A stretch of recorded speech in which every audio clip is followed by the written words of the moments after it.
Hello hi welcome to living and Vini. நம்ம relationship அதாவது law of attraction அப்படிங்கிறது வந்துட்டு ஏதோ ஒரு மெத்தட் பண்ணுறோம், டெக்னிக் பண்ணுறோம், அது வந்து லவ்வோ ஒரு ரிலேஷன்ஷிப்போ ஒன்று சேர்ந்துருது அப்படிங்கிறது மட்டும் இல்லை. அதையும் தாண்டி உங்களுக்குள்ள ஒரு அண்டர்ஸ்டாண்டிங் இருக்கணும். அது எந்த ஒரு ரிலேஷன்ஷிப்பாக இருந்தாலும் சரி. இப்போது நான் ஒரு சிம்பிளான ஒரு விஷயத்த சொல்கிறேன். இப்போது உங்களுக்குள்ள ஒரு சண்டை வந்து பிரிவு வரல அப்படின்னா இந்த லா ஆஃப் அட்ராக்ஷனு மற்றவங்க சொல்கிறத கேட்கணும் அப்படிங்கிறத பக்கமே வந்திருக்க மாட்டீங்க. கரெக்டாக உங்களுக்குள்ள ஏன் சண்டை வரணும், ஒரு ப்ராப்ளம் வரணும், நீங்கள் ஏன் பிரியணும், அப்புறம் வந்து அவங்கள ஒன்று சேரணும் அப்படிங்கிறதுக்காக ஏதோ ஒரு மெத்தட்ஸோ டெக்னிக்ஸோ பண்ணணும், அதுக்கு வந்து வெயிட் பண்ணணும், மனசு கஷ்டப்படணும், இதெல்லாம் ஏன் பண்ணணும்? ஒருவேளை இதெல்லாம் அதாவது உங்களுக்குள்ள சண்டையே வராமல் பிரச்சனையே வராமல் இருந்திருந்தா இவ்வளோ தூரம் வந்திருக்காது இல்லை? யோசனை பண்ணி பாருங்க. அப்போது அண்டர்ஸ்டாண்டிங், இங்கே வந்து அண்டர்ஸ்டாண்டிங் தான் நிறைய பிரச்சனையை வந்து உருவாக்குது. அதுக்கு இதை பற்றி நம்ம தெளிவாக பேச போகிறோம். அதுக்கு முன்னாடி நம்ம சேனலை சப்ஸ்கிரைப் பண்ணாமல் இருக்கீங்கன்னா சப்ஸ்கிரைப் பண்ணிக்கோங்க, பக்கத்தில் பெல் ஐக்கானை கிளிக் பண்ணிக்கோங்க, அதுக்கப்புறமா கமெண்ட் பண்ணுங்கள், ஷேர் பண்ணுங்கள், அப்புறம் வீடியோக்கு லைக் பண்ணுங்கள். என்னோட வாட்ஸ்அப் நம்பர் டிஸ்கிரிப்ஷனில் இருக்குது. உடனே டிஸ்கிரிப்ஷனில் வாட்ஸ்அப் நம்பர் இருக்காதீங்க. வீடியோ முழுசாக பார்த்துட்டு அதுக்கப்புறம் உங்களோட சக்ஸஸ் ஸ்டோரிஸ் இருந்தது அப்படின்னா என்னோட வாட்ஸ்அப் நம்பருக்கு ஷேர் பண்ணலாம். ஓகேவா? ஸோ இப்போ வந்துட்டு நிறைய ரிலேஷன்ஷிப்பில் சம்மந்தமான பிரச்சனைகள் வருது அப்படின்னா அது வந்து அண்டர்ஸ்டாண்டிங் இல்லாமல் இருக்கிறதுனால தான். ஸோ வந்து எந்த மாதிரி அண்டர்ஸ்டாண்டிங் இருக்கணும் அப்படிங்கிறத தெளிவாக சொல்லிடுறேன். ஓகேவா? ஸோ நீங்கள் வந்து சண்டை போடுறீங்க, ரெண்டு பேத்துக்கும் கோபம் வருது, சண்டை போடுறீங்க, ஆர்கியூ பண்ணுறீங்க. இந்த டைமில் வந்து ஆர்கியூ பண்ணாத அப்படின்லாம் நம்ம சொல்லியிருப்போம். ஆனால் சண்டை போடுறீங்க, ஓகே அது போட்டாச்சு, ரெண்டு பேருக்கு கோபம் வரும், கத்திட்டோம், ஓகே இருக்கட்டும். இருந்தாலும் இதுக்கு நடுவில் சண்டை போட்டு பிரிஞ்சிட்டாங்க அப்படின்னா அப்போ நீங்கள் என்ன பண்ணணும்? ஒருத்தங்க அவங்களுக்கு அதிகமாக ஃபோனு, மெசேஜ், வாட்ஸ்அப் எல்லாத்தையும் கால் பண்ணி பண்ணி பண்ணி பண்ணி அவங்க மனசில் இன்னும் வெறுப்பை அதிகமாக உண்டாக்கிடுவாங்க. அப்போது அந்த சண்டை இன்னும் பெரிய ஒரு பிரிவை வந்து ஏற்படுத்துகிறோம். ஆனால் இவங்களை வந்து நம்ம லைஃப்பில் வச்சுக்கிட்டோம் அப்படின்னா இவங்க நம்ம ஒரு டார்ச்சராக தான் இருப்பாங்க அப்படிங்கிற அளவுக்கு அதை கொண்டு போயிடும். அப்படி இல்லாமல் நீங்கள் வந்துட்டு கொஞ்சம் ஸ்பேஸ் கொடுங்க, கொஞ்சம் டைம்ஸ் கொடுங்க. எப்போ அவங்க தனியாக இருக்காங்களோ, அவங்க தனியாக ஒரு விஷயம் உட்காந்து யோசிக்கும் போது, ஒரு வேலை செய்யும் போது உங்ககிட்ட பேசின ஞாபகங்கள் அதெல்லாம் வரும்.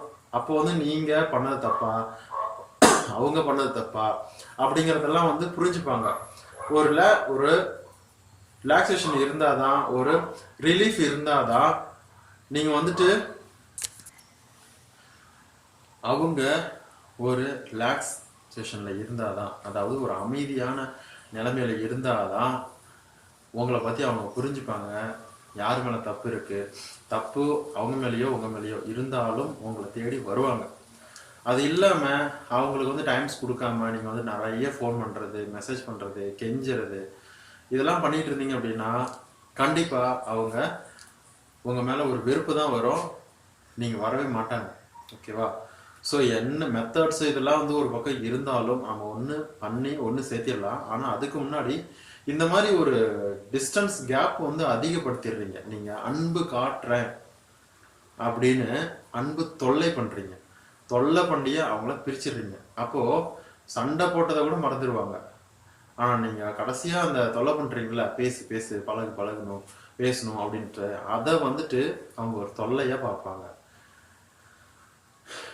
நீங்கள் ஆசைப்பட்டு பேசணும், நான் வந்து அதை சரி பண்ணணும் அப்படின்னா பார்க்குறீங்க, உங்கள் மேலே தப்பு இல்லை, உங்கள் பாசத்தை வெளிப்படுத்துறீங்க. ஆனால் அவங்க அதை தொல்லையாக பார்க்குறாங்க. ஏன்னா சண்டை போட்டு பிரியும் போது உங்களை பிடிக்கல அப்படின்னு தான் போயிருக்காங்க. திரும்பவும் அவங்களுக்கு பிடிக்காத மாதிரி ஏதாவது பண்ணீங்கன்னா முழுமையாக கடைசி வரைக்கும் பிடிக்காமையே போயிடும். ஓகேவா? ஸோ அவங்களுக்கு கொஞ்சம் டைம் கொடுங்க, ஸ்பேஸ் கொடுங்க. அதாவது நீங்கள் சொல்லலாம், கொஞ்சம் இப்படிலாம் கொடுத்தோம் அப்படின்னா அவங்க பிரிஞ்சு போயிடுவாங்களே அப்படின்ட்டு. உண்மையிலேயே உங்களை லவ் பண்ணியிருக்காங்க அப்படின்னா போக மாட்டாங்க. அதாவது ஏதோ சும்மா பழகிட்டு அப்படியே போகிறவங்க, அப்படி இருக்கிறவங்க கண்டிப்பாக போவாங்க. அவங்கள பற்றி நான் பேசலை. உண்மையிலேயே வந்து சண்டை போட்டு லவ் பண்ணியிருக்காங்க, சண்டை போட்டு இது ஒரு மிஸ் அண்டர்ஸ்டாண்டிங்கில் பேசி பிரிகிறாங்க அப்படின்னா அவங்க கண்டிப்பா திரும்பி வருவாங்க. ஓகேவா? அவங்களுக்கு கொஞ்சம் டைம் கொடுங்க. சரியா? நீங்க பேசின விதம், பார்த்தது, பேசுனது, தொட்டது ஏதாவது ஒண்ணு அவங்களுக்கு வந்து பிடிச்சிருக்கும், ஞாபகம் வந்துகிட்டே இருக்கும், பிடிக்கும். அப்போ வந்து நீங்க இல்லாத பட்சத்துல அவங்க ஏத்துக்க முடியாது. சரியா? நீங்க இல்ல அப்படிங்கறத ஏத்துக்க முடியாது. அந்த நினைப்பு வர்றதுக்கு கொஞ்சம் டைம் கொடுங்க. எல்லாருமே ஒரு தப்பு பண்றது என்னன்னா, கடைசி நிமிஷத்துல வந்துதான் இந்த லா ஆஃப் அட்ராக்ஷன் என்ன பண்ணணும், எனக்கு 4 மாசத்துல நடந்துடணும், 6 மாசத்துல நடந்துடணும், எங்க வீட்டுல பொண்ணு பாக்குறாங்க, எங்க வீட்டுல மாப்பிள்ளை பாக்குறாங்க, இந்த ரிலேஷன்ஷிப் எப்படி பண்றது, பவர்ஃபுல்லான மெத்தட் கொடுங்க, எனக்கு வந்து இது சீக்கிரமா நடக்கணும் அப்படின்லாம் சொல்றாங்க. இதுக்கு நான் எதுவுமே பண்ண முடியாது. ஒண்ணு நினைச்சுக்கோங்க, பிரச்சனையில உருவாக்குனது, பிரச்சனையில போய் விழுந்தது நீங்க தான். ஓகேவா? அது மொள்ள தான் சரியாகும். உடனே நடந்துருமாலாம் நடக்காது. ஒரு சில பேருக்கு நடக்கலாம். அதனால வந்து நீங்க வந்து நான் 3 மாசத்துல நடந்துடணும், 6 மாசத்துல நடந்துடணும், எங்க வீட்டுல மாப்பிள்ளை பாக்குறாங்க, எங்க வீட்டுல பொண்ணு பாக்குறாங்க, உடனே நடக்கணும், நான் என்ன பண்றது, எனக்கு இப்படி இருக்கு அப்படி இருக்கு அப்படின்னு இங்க வந்து ஒவ்வொன்றும் அழுகுறாங்க. ஸோ வந்து என்னன்னா, நிறைய விஷயங்கள் நம்ம சொல்றோம், புரிஞ்சுங்கிறது எல்லாமே வந்து புரிஞ்சுக்கிறது தான். இங்க புரிஞ்சுக்கிட்டீங்க அப்படின்னா எல்லா விஷயத்தையுமே ஈஸியா பண்ணிடலாம். நீங்க கொஞ்சம் மனசை ரிலாக்ஸ்டா வச்சுக்கிட்டு சந்தோஷமா இருக்க ட்ரை பண்ணுங்க.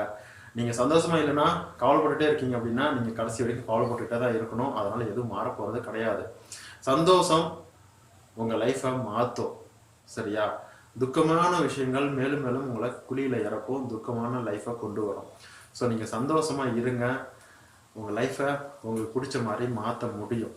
சரியா? ஸோ இந்த வீடியோ பிடிச்சிருக்கும் அப்படின்னு நம்புறேன். லைக் பண்ணுங்க, மற்றவங்களுக்கு ஷேர் பண்ணுங்க, கமெண்ட் பண்ணுங்க, முக்கியமாக சப்ஸ்கிரைப் பண்ணுங்க. ரொம்ப நன்றி. வணக்கம்.